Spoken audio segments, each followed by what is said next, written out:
Hi everyone, good afternoon. This is Rani with today's Sattvic Serenity podcast.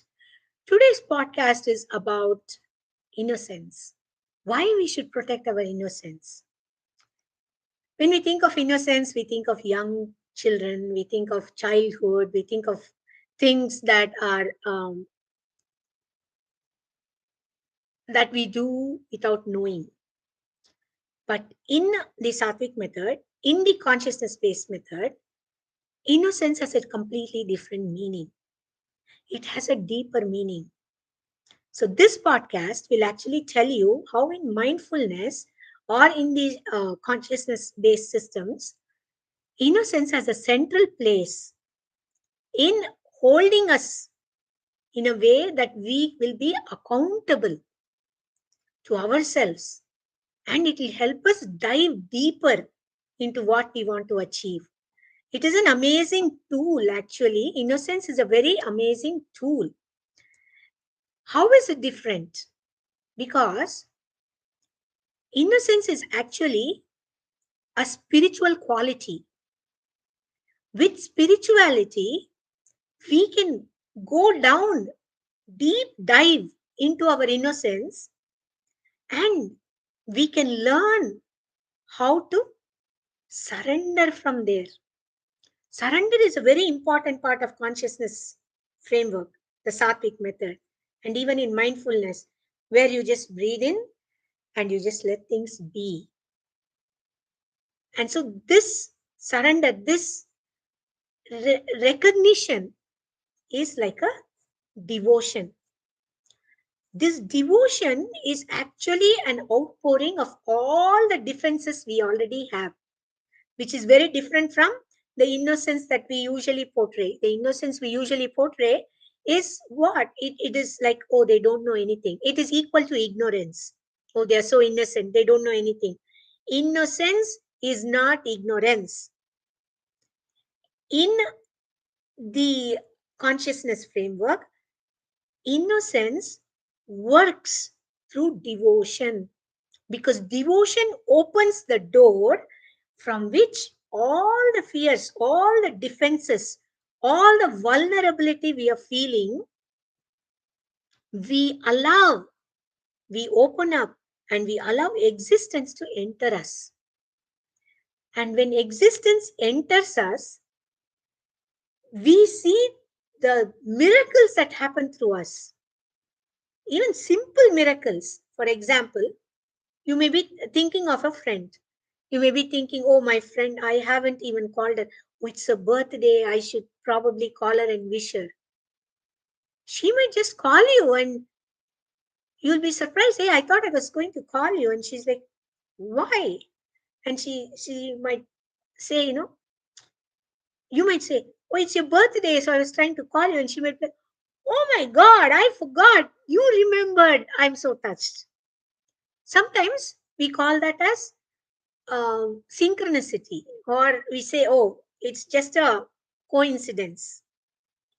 But when you pour yourself out to a higher existence with all your defenses down, feeling extremely vulnerable, that is the innocent space where there is no ego, where there is nothing but absolute readiness to receive whatever the cosmos gives. We know the futility of everything we have done so far. And now we are ready to come down from that. Think about this, because this is really a beautiful way to understand how our life is operating at a universal scale. Second thing we want to understand is the devotion is mediated through prayer, and meditation is a form of this prayer. It humbles us. Innocence can only come to us when we are humble, when we are grateful, when we are in gratitude. It is just a continuous state of being. It just flows from you. And when you practice spirituality out of innocence, it keeps you childlike. You're excited about everything that comes your way. You're excited about possibilities. You are, of course, nervous. You're, of course, feeling apprehensive, but you are still willing to take the chance, go through that experience, and then you may say, this was not as great as I thought. Maybe I will not do this again. But you will be brave to go through that because you are seeing cosmos working through you in that instance. Actually, innocence is obscured because of our definitions, because of the way we think will be misused in the society, and then we also try to avoid being looking vulnerable. Great leaders, great masters, great spiritual thinkers are all open to their vulnerability because it is a part of them. That is a part that is going to be creative and grow and take them forward. And it's an amazing contrast to us. When we look at how we are, we want to have this closed mindset and we don't want to let anybody in. We want to be safe. We want to be like Fort Knox. We don't want to let anybody in. But when you look at masters, they are very open, they are very allowing people to get in, and they are like, let me let me know more about this universe. Let me know what it brings to me. Let me give you some case studies where people have found innocence to be their uh, breakthrough point. Let's say you're a busy parent, like many of us are very busy parents.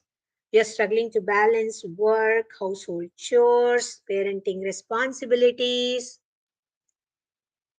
and then they have this. While staying in that present moment, they are now saying, I don't think I'm doing right for my child, which is true. So what we did was we introduced a simple mindfulness exercise which is tailored for busy people to connect with their children in a meaningful way. Now, the children might end up saying, I don't like what you're doing or I need more time. But in whatever minutes they have, they are able to connect meaningfully. That is the power of being open to mindfulness. If you're a teenager, if you have teenagers at home, you will find that they are overwhelmed either by academic pressure, social media, peer expectations, even self expectations.